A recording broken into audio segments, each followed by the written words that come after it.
tugatog ng tagumpay. Kailan kaya kami? So naalala ko nung nag-retire si Tita Marie.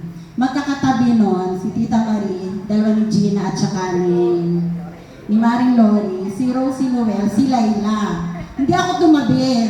Ay, ang tagal ko pa. Pero, imagine ninyo na wala na yung dalawa, nag-retire na yung dalawa, silang dalawa, sino nang next in line? Si Laila, tapos ako na po. Iniisip ko lang, sino kayong bibili na regalo pag ako?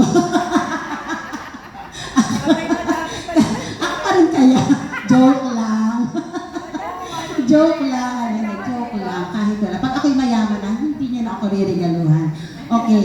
Rose, sa inyong dalawa, maraming salamat. Alam ko, napakalaki ng contribution ninyo sa school. Kayo yung talagang lapitan namin mga guro. At lubos ako nagpapasalamat nung ako ay naging OIC. Kung wala si Rose at wala din kayo, hindi ko yun makakayanan. Biro ninyo, nag-handle tayo ako ng 20 mahigit na hindi ko talaga yun kaya. Kung hindi dahil sa inyo at saka ay hindi na mauudit yun at ayoko. Kung hindi dahil patulong itong dalawa nating master teachers, ay hindi ko yun kakayanin. Thank you very much, Rose. Thank you din sa mga words of encouragement mo sa akin na talagang sabi nga ni Rose, Tere, sa kabila ng mga pinagdadaanan mo, andiyan ka pa rin, napaka lakas mo pa rin, hindi mahahalata sa iyo. At alam niyo yung pagtingin ko sa positive side, kay Rose ko yun naman na hindi ko tinitingnan, pamuhat nung napapunta ako sa Masalukutuan, dati-rati, kumbaga, pag may nangyayaring masama sa buhay ko, parang nadadown ako. Okay?